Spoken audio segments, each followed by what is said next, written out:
This week on the Marketplace of Ideas, I talked to Lee Gutkind, promoter of the genre and founder and editor of the journal called Creative Nonfiction, which with its spring 2010 issue has transformed, gotten a new look, feel, and stance toward the world.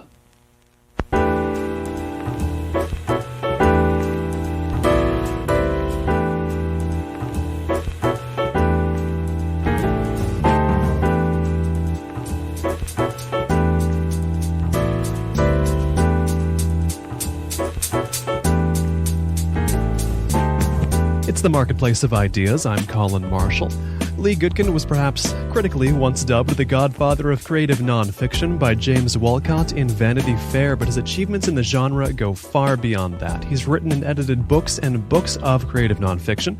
He founded and has edited the journal Creative Nonfiction since 1994, and with its spring 2010 issue, it's received a new look, a new feel, in some ways a new sensibility, it seems like. Lee, welcome to the program. Nice to be here. Hi. Now, I'm looking right in front of you now at these two issues, one of the journal Creative Nonfiction and one of the new Creative Nonfiction magazine. We'll make that distinction. And these two just could not look more different for the same publication. That just the difference is striking in every dimension. Now, you talk a little bit about this in the magazine itself, but what could have brought about such a radical change in the appearance, in the feel, in the way it feels to read? What brought about the change is the fact that the entire genre of creative nonfiction has changed over the past 15 or 16 years, and in fact the publishing industry and the writing community has changed as well. Everything is different. When I started creative nonfiction as a journal, the whole phrase creative nonfiction, hardly anybody ever heard of it, and when they heard of it, they made fun of it, like James Walcott did, and it was something new, and I thought that, and it was especially of interest, but also of great resistance in the academic world of writing, writing programs, creative writing teachers, or writers who worked in creative writing programs. People were interested, but they didn't quite know what it was and didn't quite know if they wanted to buy into it. The one thing that was happening is there were many literary journals that published scholarly essays, good fiction, and terrific poetry. Some of our best fiction writers and poets started their careers by being published in literary journals. And so I thought, okay, why don't I start a literary journal featuring only narrative nonfiction or creative nonfiction, and that will give it some distinction and a great deal of credibility. And so that's what I did 15 or 16 years ago. I started the journal, and in fact, it helped a great deal giving the genre credibility in the entire academic world. And the thing about the academic world is it is growing like crazy. The creative writing programs are, in many respects, the cash cows of English departments these days. And as it turns out, the nonfiction programs are the leading producers in most writing programs in English departments. And so it was the right thing to do. The timing was right at that moment. Well, now almost every literary journal publishes creative nonfiction, and there are about 70 MFA programs featuring or giving degrees in creative nonfiction in the United States. And creative nonfiction is increasing in popularity throughout the world. And so I thought, now's the time to continue to publish really terrific essays, but also to start a magazine that can discuss the genre with. So half of the new magazine is terrific essays, and half is a collection of ideas and columns by terrific writers about what we're doing in this whole creative nonfiction world. And secondly, if I can go one step further, I wanted to take the journal idea, and push it away or beyond just writers and editors and academics reading creative nonfiction. I want the world to read creative nonfiction. And so a magazine to readers who aren't necessarily writers is much more accessible. So that was the plan, and that's what we're trying to do. It seems so natural that this would be a magazine, that a magazine about creative nonfiction would be directed toward the wider world, because the whole genre is about engagement with the wider world on the part of the writer.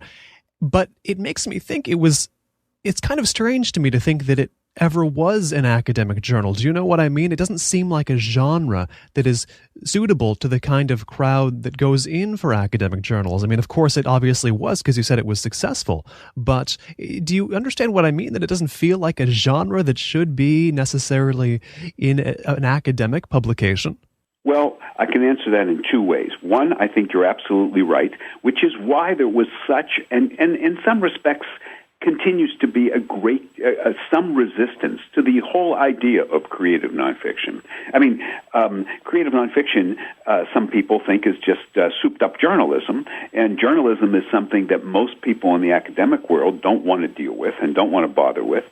And trying to get an MFA program accredited and approved in my English department, where I used to work, the University of Pittsburgh, was a 5-year battle because the academics refused to admit that their work wasn't creative. They hated the distinction between creative nonfiction and their academic essays. So it's been a battle, and lots of people don't think it belongs. And in fact, some writing programs, even now, have no interest in starting creative nonfiction programs. And so you're right. We don't belong necessarily, or don't belong everywhere, and perhaps never will. But what's happening in creative nonfiction is that people used to say, well, this is something that's going to pass. And I started talking about this creative nonfiction moment. And I think that the creative nonfiction moment is now the creative nonfiction movement. And what is really happening in the world of creative nonfiction is we are busting the seams out of writing programs and English departments, and creative nonfiction or narrative nonfiction is becoming a way in which people from all over the academic community and all over the professional community are now trying to communicate. There are big movements in narrative law, lawyers and law students who are trying to learn how to present evidence and write briefs in a narrative or creative nonfiction form. Narrative medicine is a very big deal in medical schools all across the United States. Some medical schools have 2 or 3 full-time faculty members just teaching narrative writing to doctors and nurses. And narrative science is becoming very popular.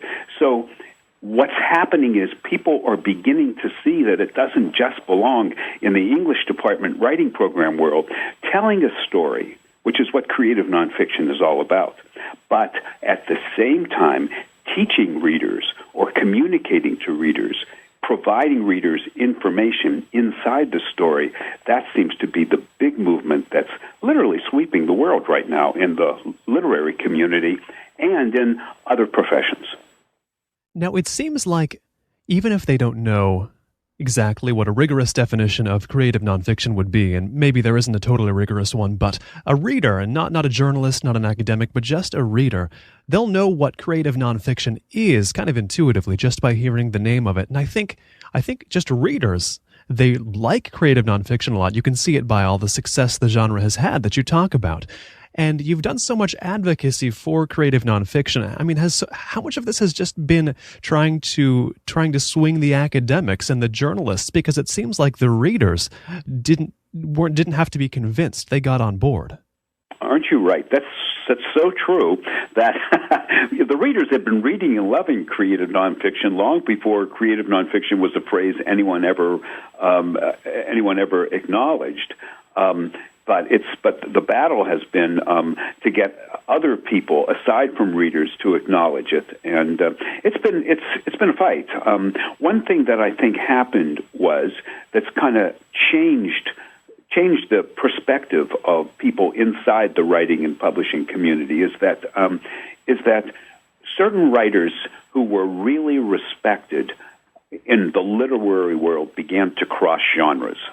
People like John Updike, or Philip Roth, or W.S. Merwin, or Diane Ackerman, or Terry Tempest Williams, all terrific fiction writers or poets, decided that they wanted to try something new, that they wanted to use these techniques that they were using as fiction writers and poets and communicate real-life information. And so they gave a great deal of cachet and legitimacy to the genre as it was growing.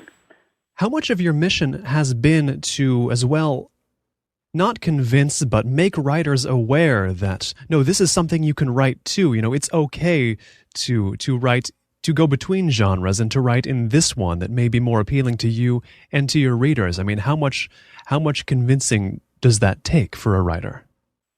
Well, my mission has been, I don't even know how I came to get this mission. It just seemed this was something that I very much enjoyed doing, and it was something that I thought, a way in which I could make a very, very big impact on my readers. And part of creative nonfiction, part of being a writer, one would hope, is that writers need to try to make a difference. Writers need to try to change the minds of readers or make readers start thinking about a subject in a much more intense way than they perhaps did before. That was part of this mission of mine on a personal basis. But I began to run into so many writers all across the world, and I travel a lot, who wanted to say things about their lives or wanted to say things about what they've learned to do, and there was really no place for them in the poetry fiction communities. What they were doing was what they called something else.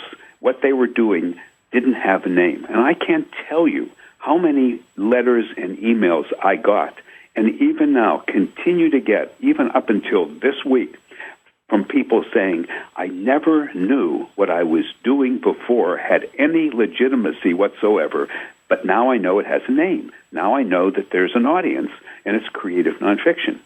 So many writers were kind of stumbling their way trying to find a place, and they had no place to publish, and they had no name to put on what they were doing. And it's a funny thing, we writers are such individuals in so many ways, and we like to kind of go forth in our lives to what people call be a different drummer.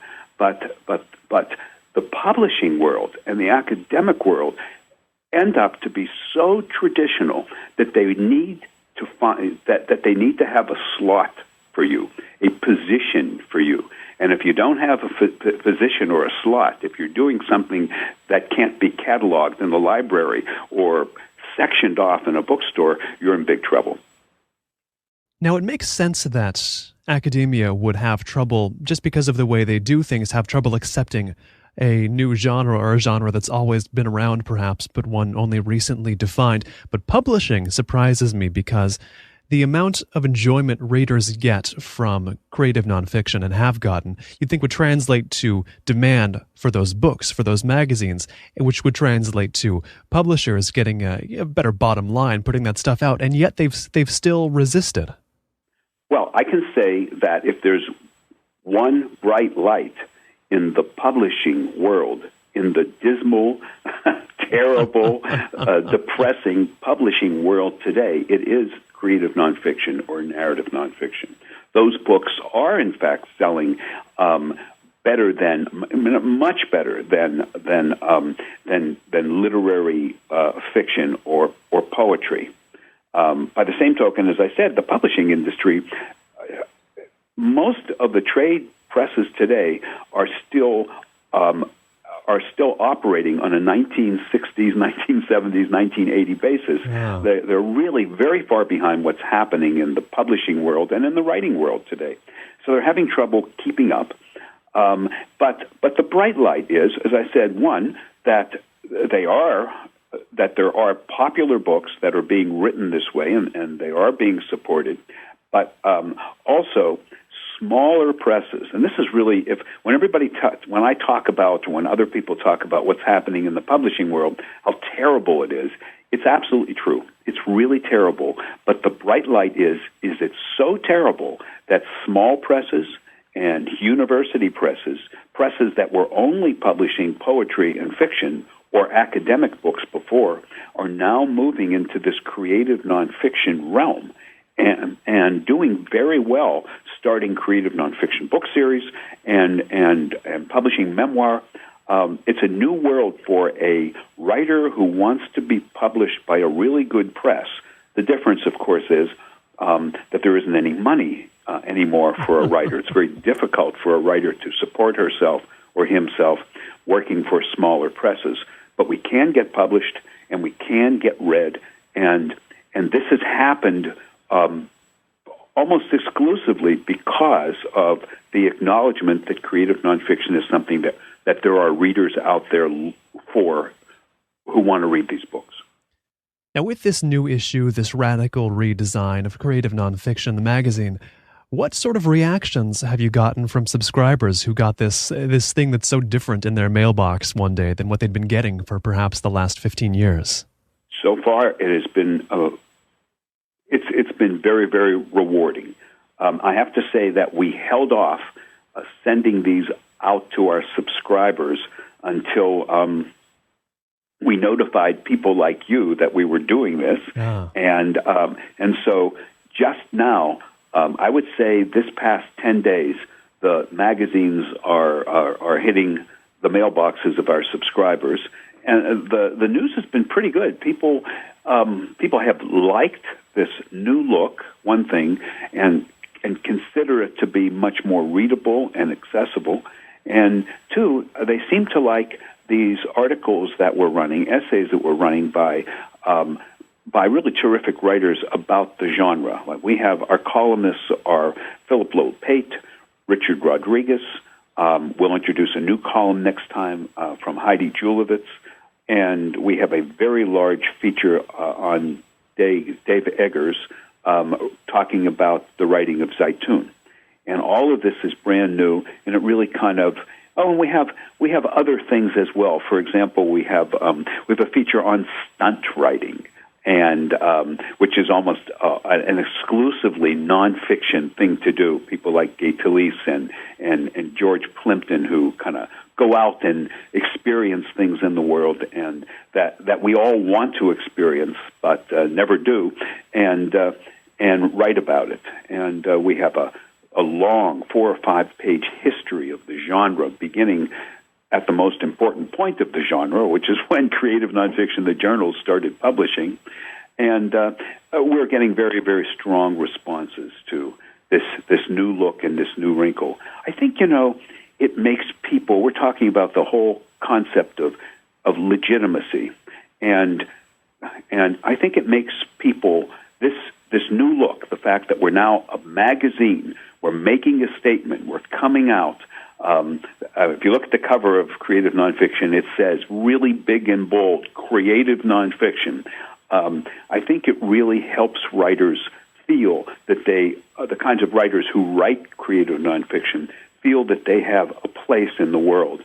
And it's a funny thing about being a writer. As I said to you before, we like to pretend, we like to think that we're very independent and we go our own way. But it's real hard also to be a writer, especially a writer who doesn't publish very much in this world, because it's hard to show what you've done. If people haven't read your books, or if you haven't yet published a book, you're an invisible presence. And if you say, I write creative nonfiction, and someone else says to you, what's that? then you're really in trouble. It's bad for your self-esteem. Well, now, we've always had this genre, or we have over the past 20 years, but now we have a magazine that is dedicated to the idea that creative nonfiction is not only something significant to publish, but it is significant and important to discuss as well. And so I think this makes people feel really good and really part of the literary community in a way that they've never felt like being a part of it before. As you said, there was a substantial interview with Dave Eggers in this issue of Creative Nonfiction, and you mentioned Heidi Julavits is going to have a column in there in a forthcoming issue. Since they both have ties to the McSweeneys empire, what do you think that organization has done for the profile of creative nonfiction? It seems like they've been a force in that to me. Oh, my God, yes. They have been a force, not only because Zaytoon is one of the best books I have read in the past 10 years. It's a wonderful book of creative nonfiction. And what makes it so wonderful is that he's doing the two things that are... Creative nonfiction is two words. It's creative nonfiction, and I like to say that what it means is style and substance. And lots of folks do one quite well and not the other one, usually. But in Dave Eggers' case, he employed all of the devices of the fiction writer to make this book and the people in this book incredibly dramatic and to make the story filled with suspense. It drives you crazy. There's so much suspense. You can hardly put the book down. Yet he is a solid, first-rate researcher and journalist. And, he has a great deal of integrity having to do with the information that he includes in Zaytoon.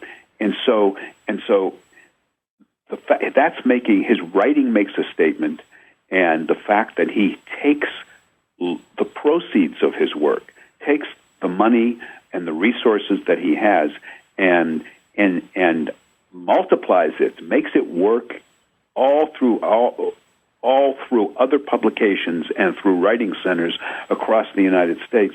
I think it really has helped the genre and given the genre more integrity. And the other thing about Dave Eggers is he may not be as young as he used to be when he started writing, but he gave creative nonfiction a nice, youthful flair. And most people who wrote creative nonfiction when the genre finally started to kind of make an impact were veteran writers, people who, when you write a memoir, you're writing about what you've learned in life, and it takes you a while to live that life until you can begin to understand it and write about it. But Dave came out of the gate quickly and kind of connected us to a younger writing community that we didn't necessarily have before.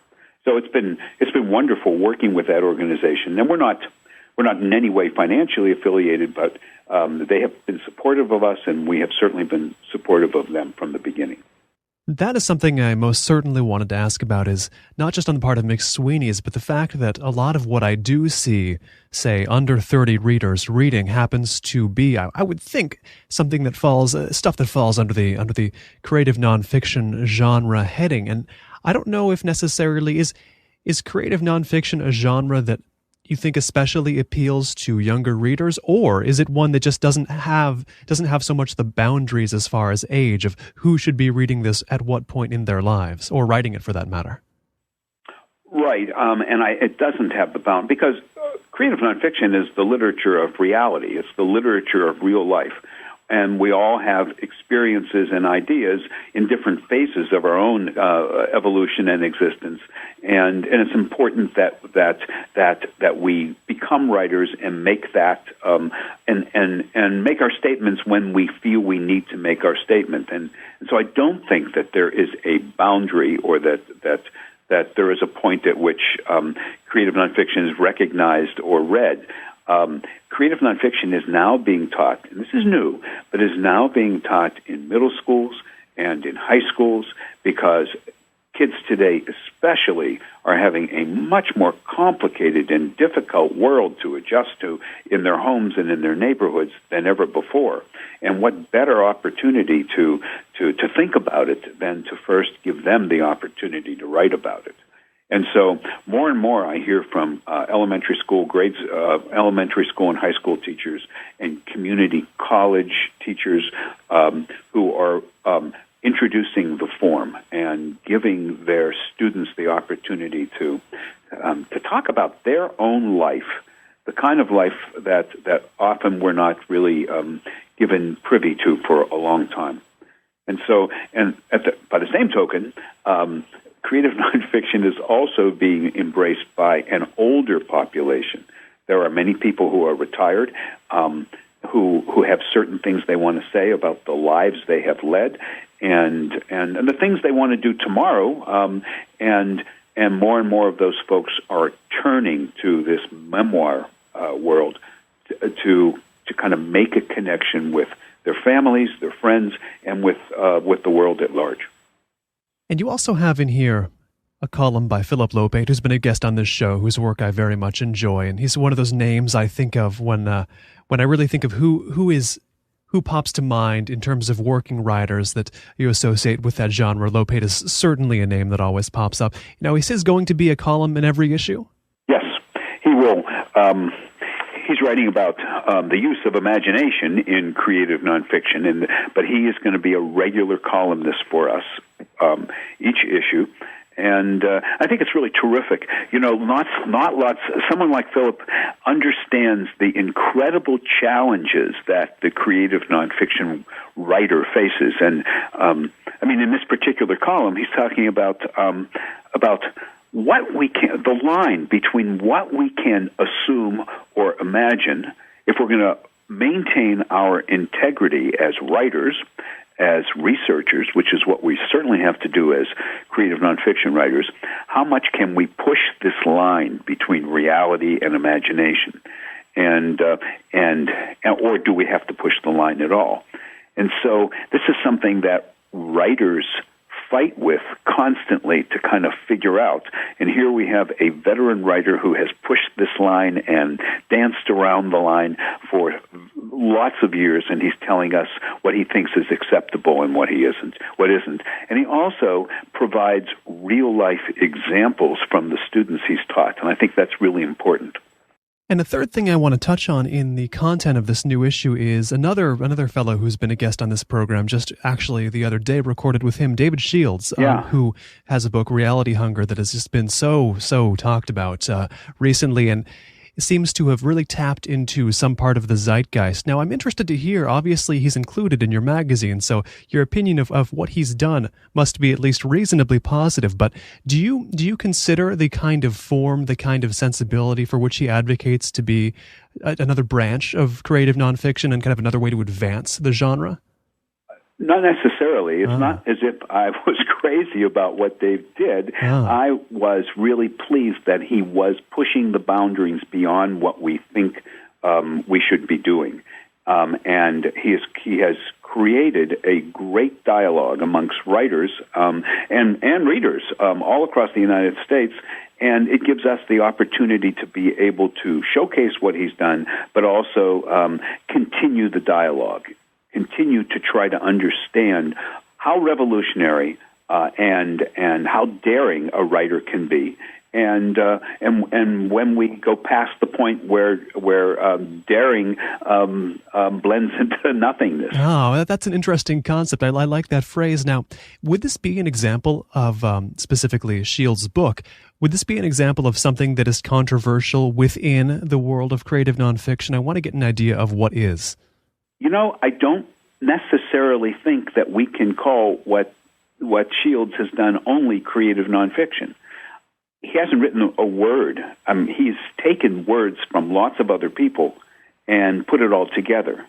And he's kind of created his own hybrid form of literature without, in fact, touching, to me, any specific or special genre. I'm not necessarily certain that this is something new that's going to take place. I'm not necessarily certain that he's established a foundation of something that will grow forward and that more people will start doing this. I think he's just doing something that's really interesting that people are beginning to discuss, and the more people discuss what he's doing and why he's doing it, the more people are going to start to think about their own work and the lines they can cross and the boundaries that they can achieve. I want to get an idea of, in terms of the endeavor of writing creative nonfiction, we know about the advantages, but what are some of the unique pitfalls that creative nonfiction has to it?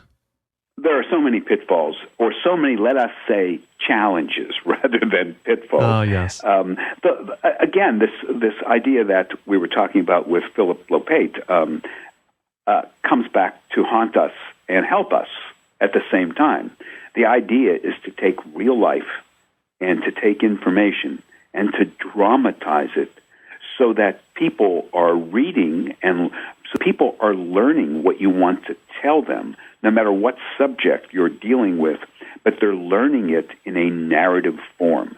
So if you kind of close your eyes and think about how a writer wants to achieve the greatest kind of impact as a creative nonfiction writer, the writer wants to write a monumental story, a great novel, so to speak, that is absolutely, totally true, and that communicates information in a way, in such a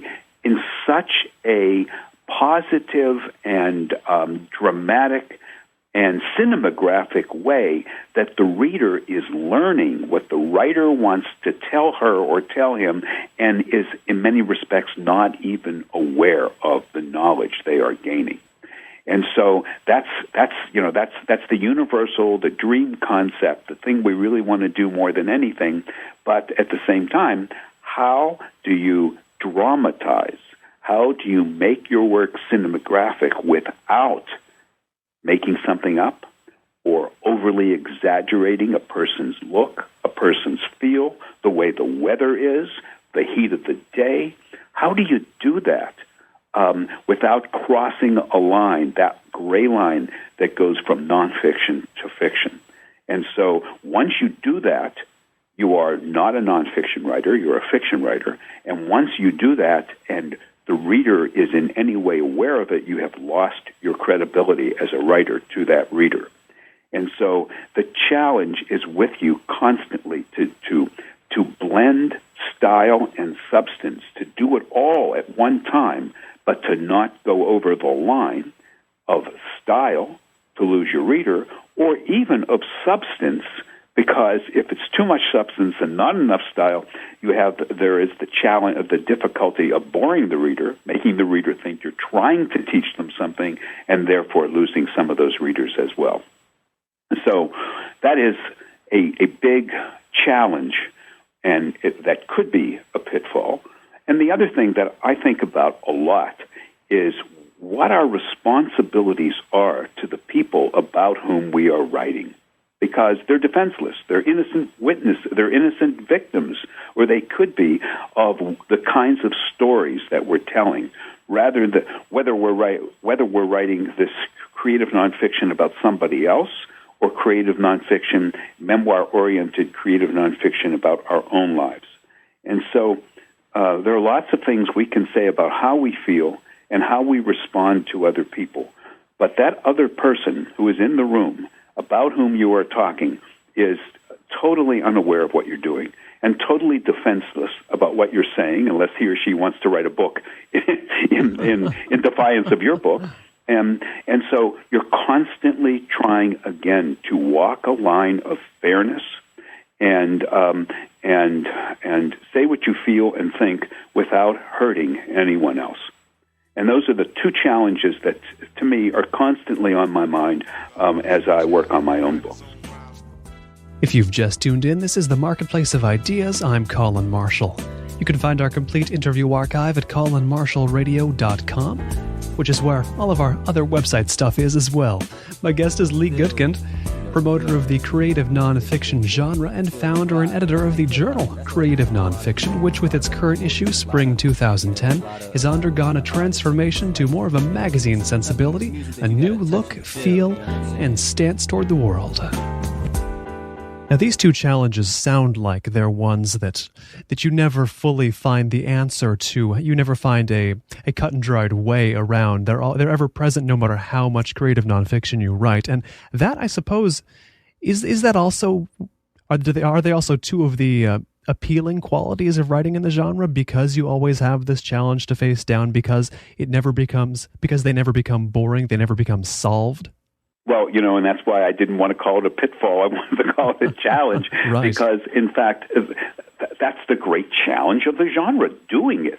And it makes it so darn exciting to be able to sit down and take reality, take what you know, take what you research and what you learn, and literally and turn it into something that sounds like and that is real life. And there's a constant tinkering, a constant meditation in your own mind as a writer about what you can do, what you cannot do, and it makes it an incredibly frustrating and very long, enduring experience. But in the end, when this proper mixture, the great mix, the great formula that you can put together to capture real life in a way, not only in a way that a movie can capture real life, but even in a movie, even in real cinema, the thing that a writer has that a director doesn't have is that we also are allowed to reflect on our own work inside that work. And so you have a couple of things going for you. You are communicating information, as I say. You're doing it as vividly in a story as possible, and then you are able to reflect upon exactly what it is you have done and what it is you mean in order to guide that reader, in order to guide that reader to an understanding of the focus and the purpose of your work. And so you're doing that. To me, it's what I call the 3 R's of creative nonfiction. There's research or reporting, that's number 1. There's real life, number 2. And then there's reflection, number 3. And the mix is phenomenal. And the mix is so exciting and so rewarding. It's so exciting to try to do that mix and so rewarding when you think you've gotten it right. This brings up something else I've heard. We mentioned David Shields. I heard him say recently, and a few times he's spoken publicly, he talks about his favorite writing. He doesn't necessarily say the best. He does couch it in terms of what he likes, but he says his favorite writing is that which has the thinnest membrane between the reader and the writer. Now, is that also a factor here in this writing you're talking about, to close the gap, shall we say, between reader and writer, to not have that big distance, that big sort of you shall not cross this abyss between the person who's writing and the person they're communicating to? You would hope, you would really hope that when the reader is inside the essay or the book that you have written, that they are aware of your presence, but don't your presence as a writer, but in no way feel the interjection of that presence. You would hope that the reader is inside your character, just like you should be, and inside the place that you put your character, just like you should be, and that they are totally aware of the presence of the writer or the force of the writer without feeling that presence or force at all. And as a reader, I enjoy more when I'm reading something, and I do have an actual writer there present in the text when I know who's writing it, when I feel like I am being communicated to directly by the person who's writing it. But then, given that there are, from what I can see, so many arguments in favor of a writer placing themselves in the text, how did it become so taboo to do that? It's not taboo. It's especially in a book. A book is wonderful. To me, a book is I can't imagine anything better as a writer than having the freedom to write 75,000 words about one particular topic or another, because there's so many different things that you can do to be successful. And you can do the 2 things we're talking about here in different aspects in different parts of the book. So during a time when you feel that you do not belong and you do not want to belong, then the challenge and the skill is to do what I said before, or to take David Shields' phrase and create the thinnest membrane possible between what's being read and the reader. But then, at another part of the book, it takes a great deal of skill and a great deal of thought, but it may well be possible for you, the writer, to in one way or the other make an appearance, to be involved, be involved in the situation about which you're writing, or be involved as a philosopher or commentator when it is appropriate, having to do with the situation you're describing. And it takes a lot of skill and experience to kind of figure out, and a good feel for things, to kind of figure out when you belong and when you don't belong.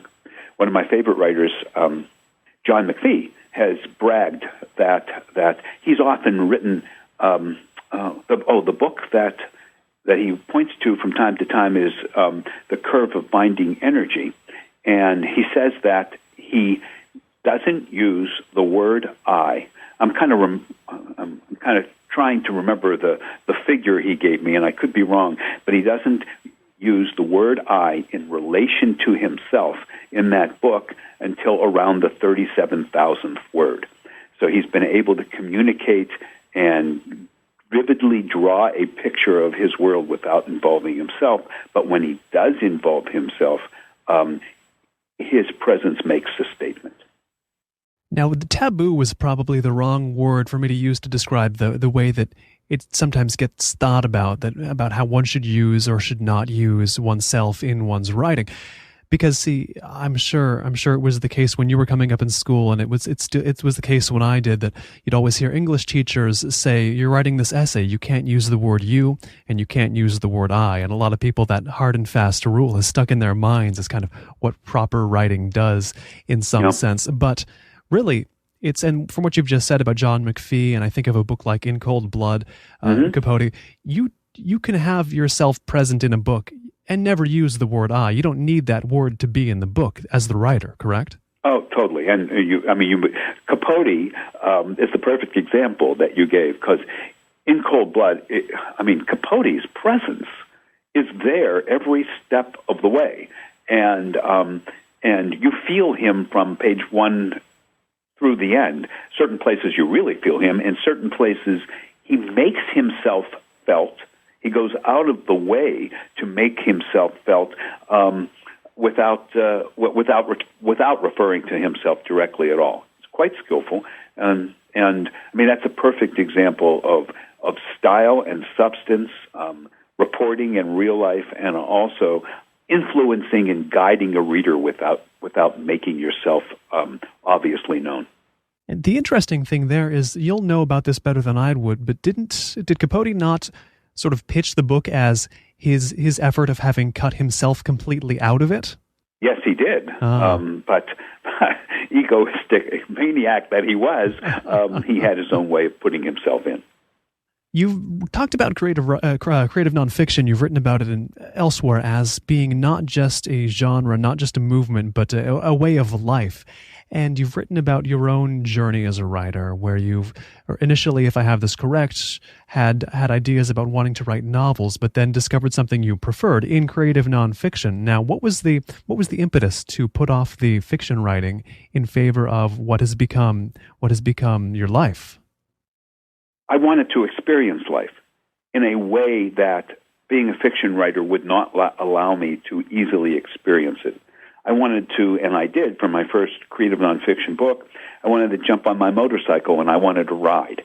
I wanted to go all over the country. I wanted to meet as many new and interesting people as I could. I wanted to feel the wind in my face. I wanted to go fast. I wanted to just see everything. And it seemed to me at the time, when I was kind of experiencing that kind of feeling of just wanting to be a part of the world, that I wanted to write as accurately as possible about what I saw and what I felt. And I didn't want to squeeze it or to me, water it down by turning it into fiction. I wanted my real life world to be a part of the world of my readers.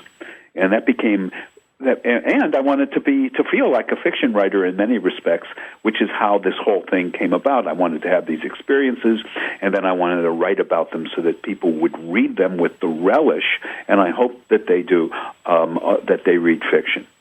There's my next book, which will be out very soon, is called Truckin with Sam, and Sam is my now 19-year-old son.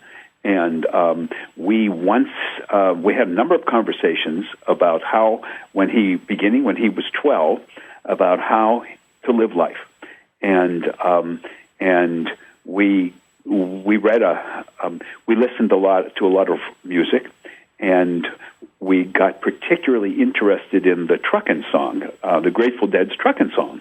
And there are all kinds of different ways in which to interpret what the Grateful Dead is talking about in Truckin. But to us, we decided that it was living life in a spontaneous manner, going with the flow, seeing the world, doing whatever we feel that is best, at a time when we have the ability to live life in this going with the flow free way.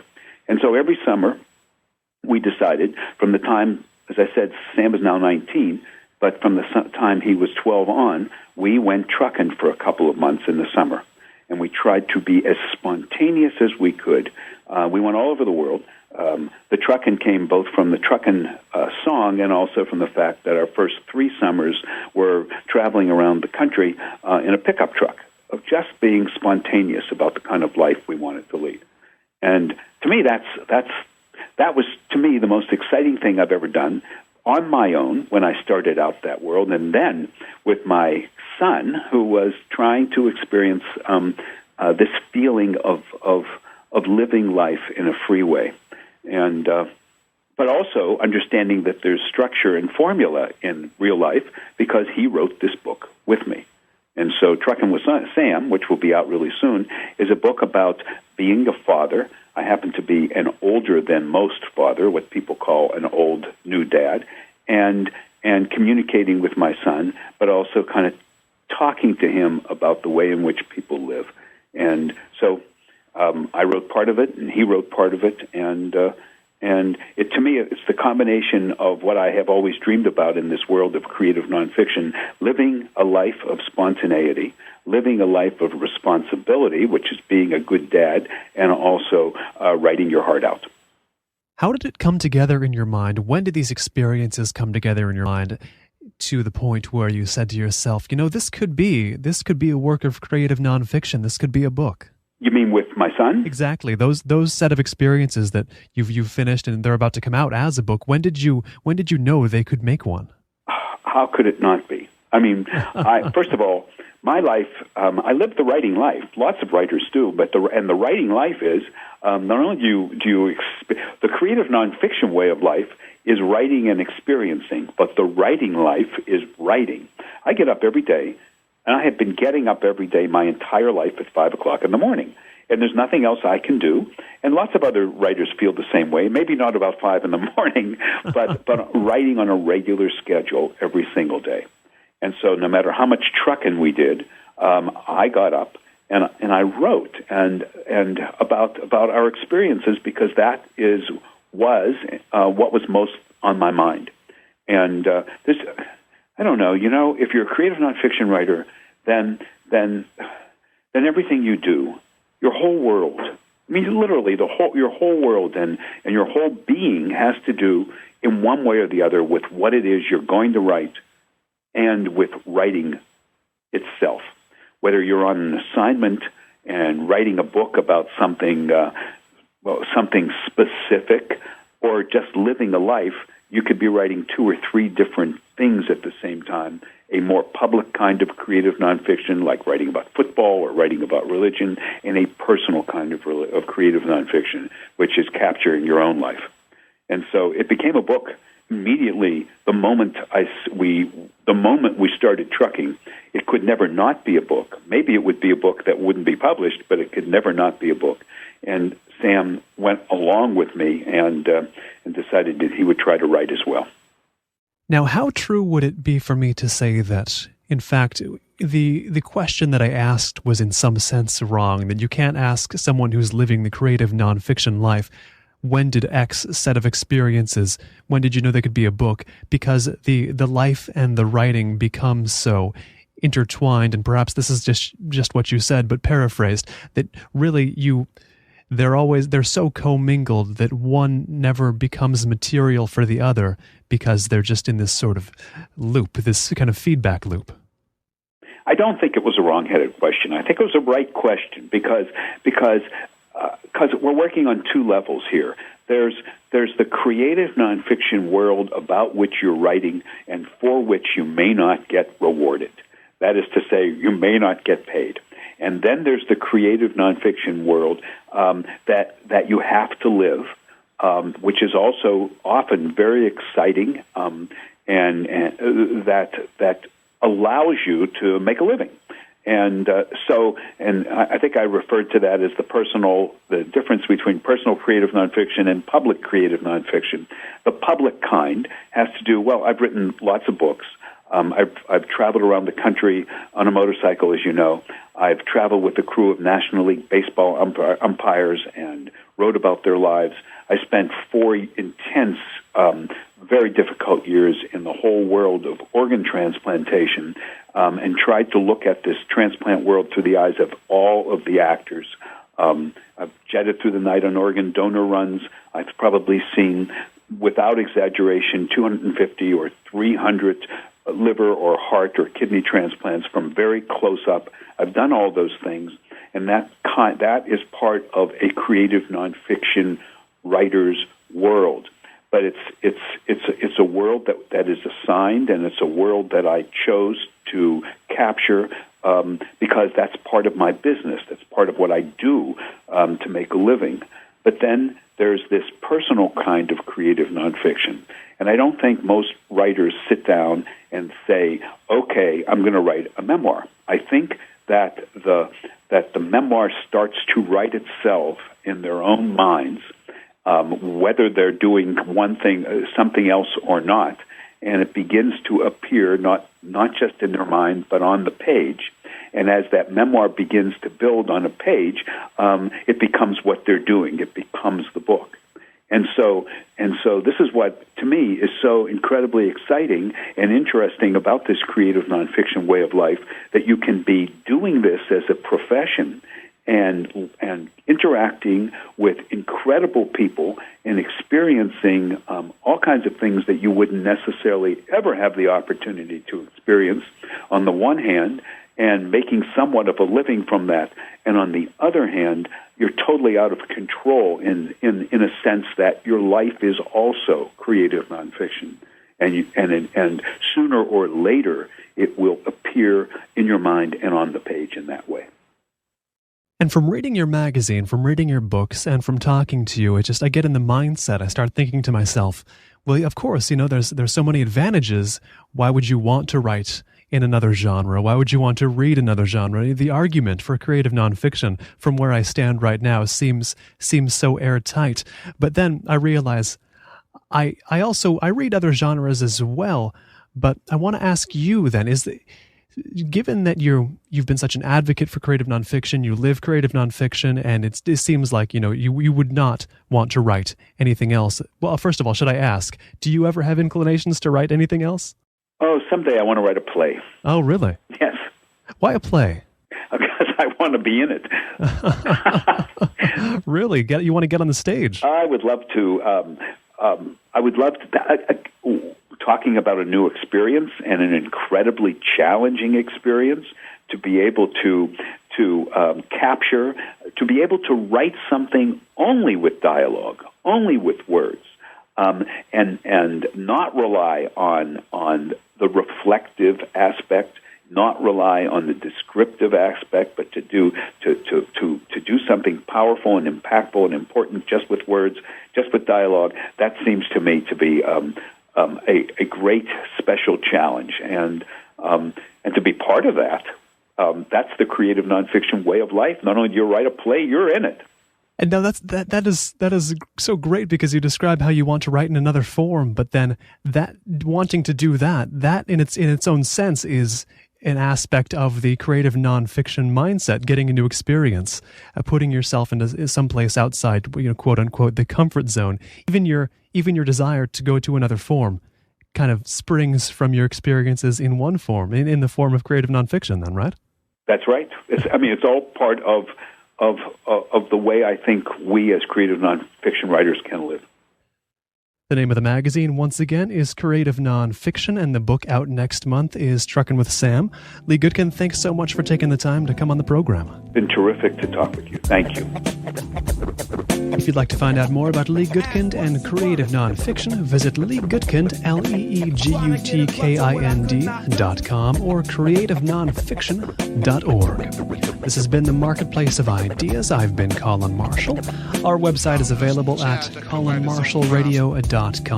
That's where our complete interview archive is as well, so you can listen to this one again or any other from the show's history. The website of Ben Althouse, the man who makes our theme music, is available at benalthouse.com. If you have any questions, comments, feedback, suggestions, whatever, email that on to Colin, C-O-L-I-N, at colinmarshallradio.com. Thanks so very much for listening, and we will catch you next time.